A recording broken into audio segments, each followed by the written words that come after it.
YouTube channel study time. आज हम पढ़ेंगे वाक्य। वाक्य क्या है और ये कितने प्रकार के होते हैं। ठीक है, सो हम पढ़ते हैं वाक्य। अब वाक्य क्या है? दो या दो से अधिक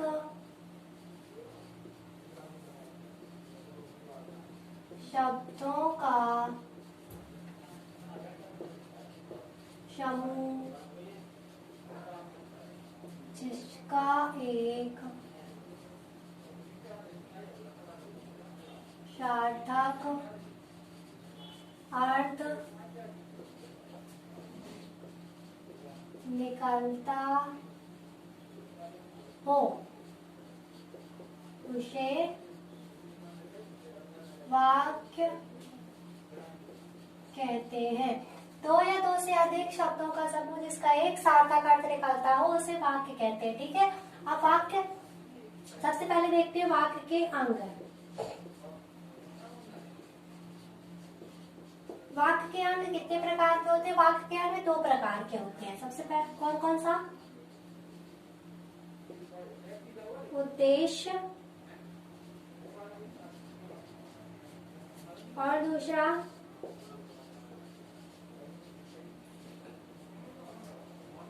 विधेय। ठीक है, उद्देश्य और विधेय ये हो गए वाक्य के अंग। अब फॉर एग्जाम्पल देखो, उद्देश्य किसे बोलेंगे और विधेय किसे बोलेंगे। जैसे इंग्लिश में होते हैं सेंटेंस में सब्जेक्ट एंड प्रेडिकेट, वैसे ही होते हैं उद्देश्य और विधेय वाक्य में। ठीक है, राम बाजार जाता है। ठीक है, अब राम बाजार जाता है, इसमें उद्देश्य क्या है और विधेय क्या है? राम क्या है? राम है उद्देश्य। बाजार जाता है क्या है? विधेय। ठीक है, ये उद्देश्य है और ये विधेय हो गया इसमें वाक्य के अंग कंप्लीट हो गया, उद्देश्य और विधेय। आप देखते हैं वाक्य के प्रकार। वाक्य के प्रकार, वाक्य के प्रकार कितने होते हैं? दो होते हैं, दो। ठीक है, तो कौन कौन से होते हैं? पहला अर्थ के आधार पर,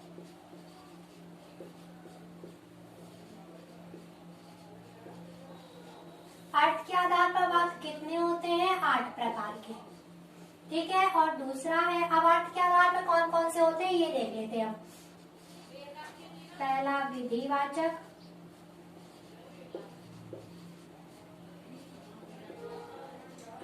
दूसरा निषेधवाचक,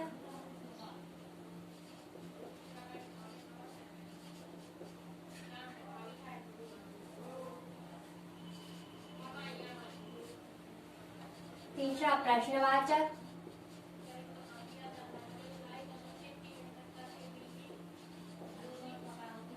चौथा विस्मयादिबोधक,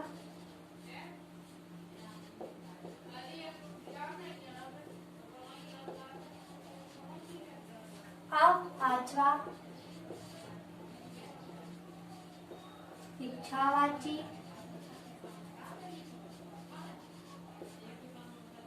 छठवा आज्ञावाची, सातवां संकेतवाचक,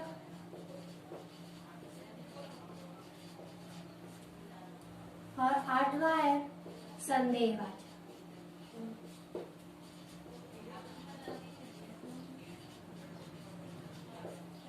ठीक है गाइस, ये हैं 8 प्रकार के। 8 क्या था? विधिवाचक वाक्य, निषेधवाचक वाक्य, प्रश्नवाचक वाक्य, विस्मयादिबोधक वाक्य, इच्छावाची वाक्य, आज्ञावाची, संकेतवाचक और संदेहवाचक। ये होगा 8 प्रकार के अर्थ क्या था। अब दूसरा होता है रचना के आधार पे।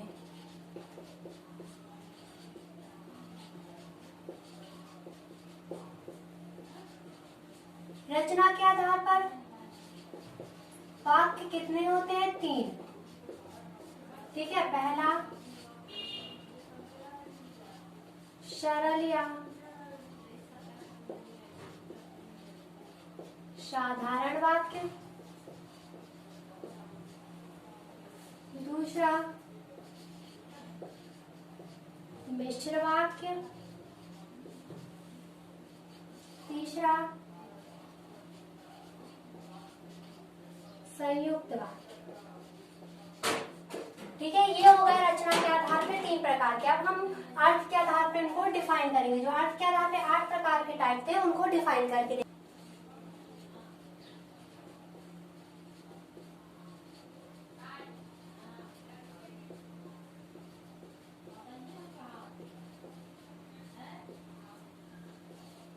पहला कौन सा पढ़ा था? विधिवाचक वाक्य।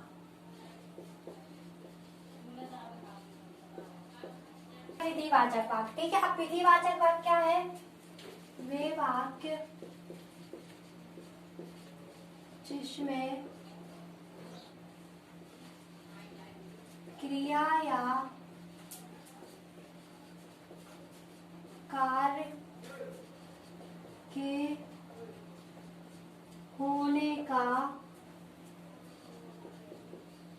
बोध हो। ठीक है, वे वाक्य जिसमें क्रिया या कार्य के होने का बोध हो, वहां पे क्या होगा? वहां पे विधिवाचक वाक्य होगा। फॉर एग्जाम्पल,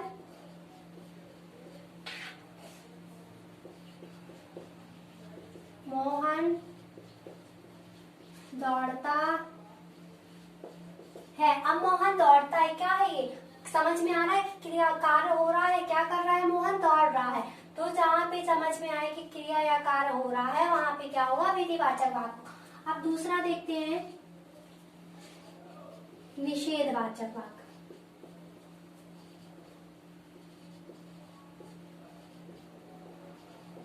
अब निषेधवाचक वाक्य क्या है? निषेध मतलब कि नहीं, जहाँ पे नहीं का बोध हो। ठीक है, वे वाक्य जिसमें कार्य या क्रिया के ना होने का बोध हो।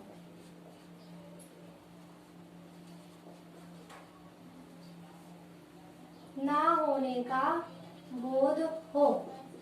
ठीक है, ना होने का बोध हो मतलब कि कार्य और क्रिया नहीं हो रहा है, नहीं हो रही। फॉर एग्जाम्पल देखो,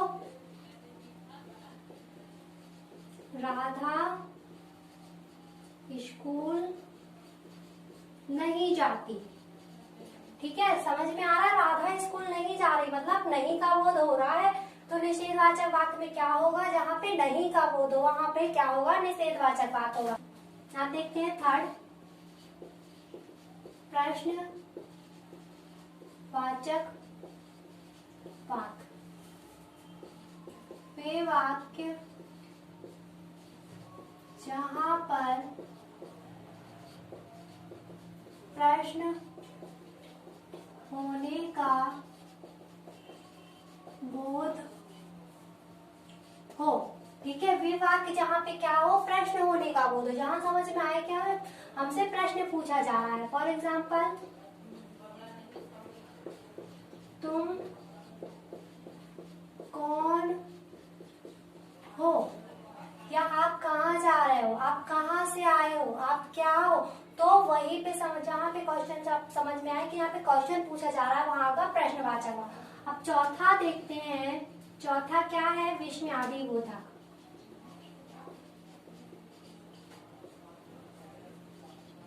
विस्मयादि बोधक वाक्य। अब विस्मयादि बोधक वाक्य का सबसे बड़ा हिंट ये है कि जहाँ पे ये सैंबल आपको दिख जाए जिन वाक्यों में, वहां पे वहीं पे क्या होगा? विस्मयादि बोधक वाक्य। सबसे बड़ा हिंट यही है।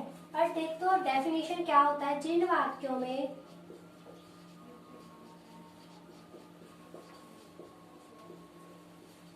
दुख, हर्ष, शोक,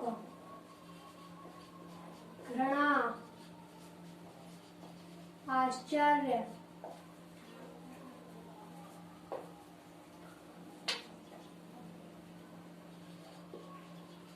शब्दों का बोध हो।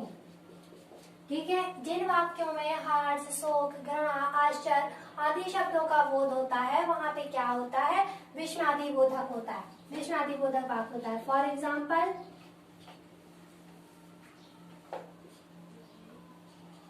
ओ।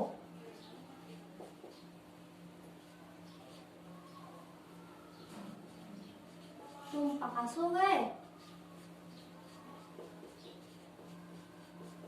ओ, तुम पास हो गए। सबसे बड़ा हिंट क्या बताया था हमने? ये क्या होगा? ये वाला सैंबल होगा, विस्मयादिबोधक का सैंबल होगा। तो वहां पे समझ में आ जाएगा कि विस्मयादिबोधक वाक्य हो रहा है। बट यहाँ पे देखो, ओ तुम पास हो गए, वाक्य में समझ में आ रहा है कि आश्चर्य हो रहा है। ठीक है, तो जहाँ पे ये समझ में आए कि आश्चर्य हो रहा है, दुख हो रहा है, शोक हो रही है, घृणा समझ में आ रहा है, छी ये क्या है, तो यहाँ पे क्या होगा? विस्मयादिबोधक वाक्य होगा। अब हम इच्छा वाची, ठीक है। इच्छावाची वाक्य क्या है? इच्छावाची, इच्छा से ही समझ आ रहा है, जहां पे हमें क्या पता चले, इच्छा में इच्छा प्रकट हो रही है। पर डेफिनेशन देखो, जिन वाक्यों में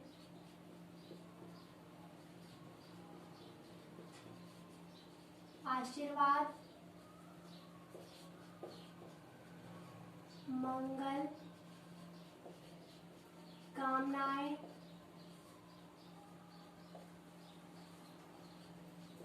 अभिशाप जैसे शब्दों का बोध हो। ठीक है, मतलब कि जहाँ साधारण साधारण सी इच्छा होगी वहां तो इच्छावाची वाक्य होगा, परंतु वहां पे जहाँ पे आशीर्वाद हो, जहाँ समझ में आए जिन वाक्यों में कि आशीर्वाद दिया जा रहा, मंगल कामना हो रही है, अभिशाप दिया जा रहा, वहां पे भी क्या होगा? इच्छावाची वाक्य होगा। फॉर एग्जाम्पल,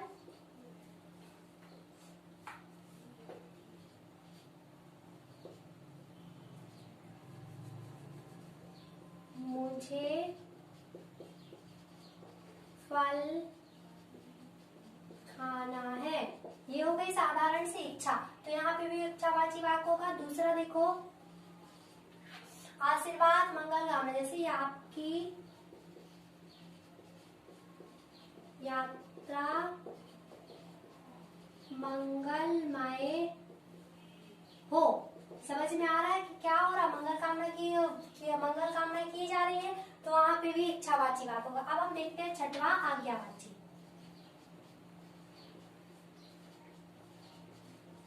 आज्ञावाची वाक्य, आज्ञावाची वाक्य क्या होता है? जहां पे जिन वाक्यों में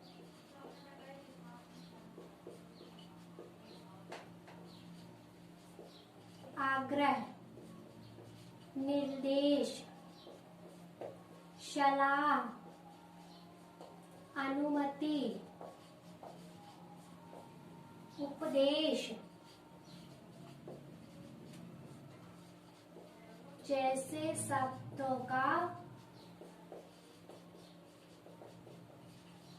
बोध हो।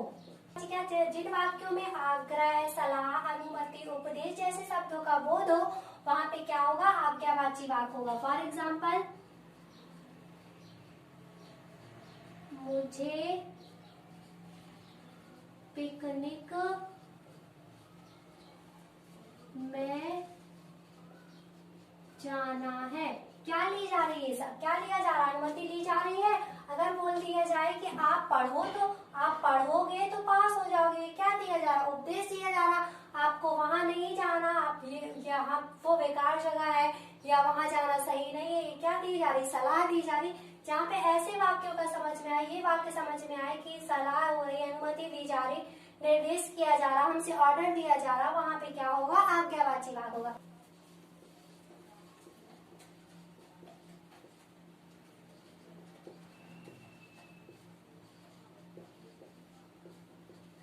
सातवां है संकेतवाचक वाक्य। संकेतवाचक वाक्य जहाँ पे जिन वाक्यों में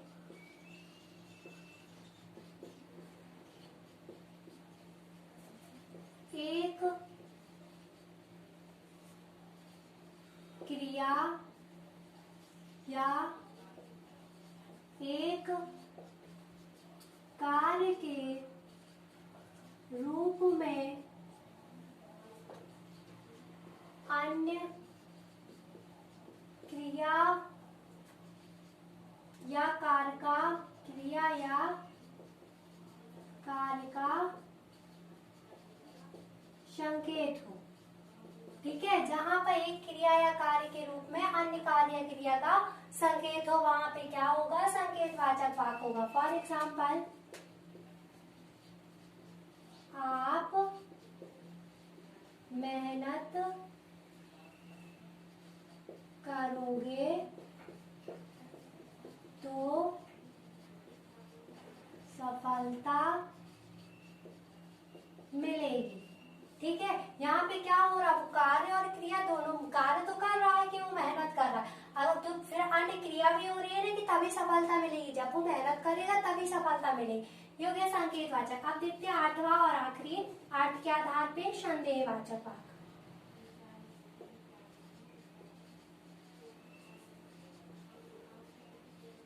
अब संदेहवाचक वाक्य क्या है, शब्द से ही समझ में आ रहा है, जहां पे जिन वाक्यों में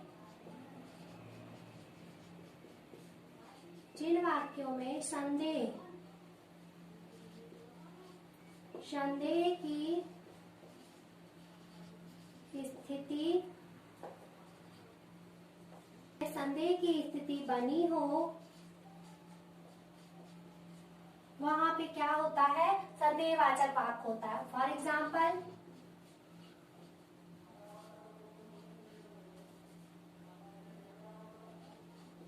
हो सकता है राम आए। दूसरा है, शायद आज वर्षा हो। ठीक है, ये हो गए संदेह के आधार पे वाक्य। मतलब यहाँ पे जिन वाक्यों में संदेह की स्थिति बनी हो वहां पे होता है संदेहवाचक वाक्य। अब हम देखते हैं अर्थ के आधार पे 8 के वाक्य पूरे कंप्लीट हो गए हमारे। रचना के आधार पर वाक्य। ठीक है, रचना के आधार पे कितने बताए थे, 3। पहला सरल या साधारण वाक्य। अब सरल या साधारण वाक्य क्या होता है, जिस वाक्य में एक उद्देश्य और एक विधेय हो। ठीक है, क्या हो, जहाँ पे साधारण वाक्य क्या होता है, जहाँ पे एक उद्देश्य और एक विधेय हो। अब उद्देश्य और विधेय हमने स्टार्टिंग में ही बताया था, क्या है उद्देश्य, क्या, राजा बाजार जाता है। ठीक है, अब राजा बाजार जाता है, ये क्या है, उद्देश्य यहाँ पे कहाँ होगा और विधेय कहाँ होगा। तो राजा क्या है, ये सब्जेक्ट है, मतलब कि उद्देश्य है। ये राजा क्या है, उद्देश्य है, और ये क्या है, विधेय है। ठीक है, ये विधेय है। तो ये कहाँ पे, यहाँ जहाँ जिन वाक्यों में एक उद्देश्य हो और एक विधेय हो वहां पे क्या होता है, सरल या संयुक्त वाक्य, सरल या साधारण वाक्य होता है। अब दूसरा देखते हैं हम, मिश्र वाक्य। अब मिश्र वाक्य क्या है, वे वाक्य जिसमें आश्रित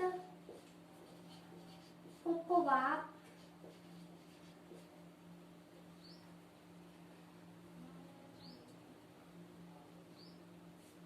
वे वाक्य जिसमें आश्रित उपवाक्य हो। ठीक है, अब आश्रित उपवाक्य क्या होते हैं, फॉर एग्जाम्पल के थ्रू देखो तो समझ में आएगा। जैसे कि वो एक दूसरे, क्या दोनों सेंटेंस, दोनों वाक्य, दो वाक्य तो जुड़े होते हैं, एक दूसरे के क्या होते हैं। उदाहरण देखो इसका, यदि मोहन पढ़ता तो पास हो जाता। ठीक है, अब क्या है, अगर ये वाक्य इस पे डिपेंड है और ये वाला वाक्य इस पे डिपेंड है, यदि मोहन पढ़ता तो पास हो जाता, ना इसकी वैल्यू इसके लिए है ना इसकी वैल्यू इसके बिना है। मतलब एक दूसरे पे जो वाक्य है वो क्या है, आश्रित है। यही हो जाता है मिश्र वाक्य, जहाँ पे दो वाक्य क्या हो, एक दूसरे पे आश्रित। अब हम देखते हैं तीसरा संयुक्त वाक्य।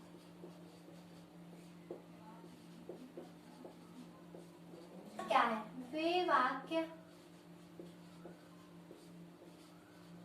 जिसके अंतर्गत उपवाक्य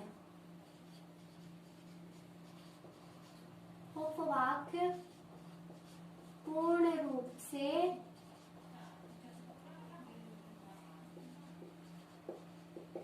स्वतंत्र हो।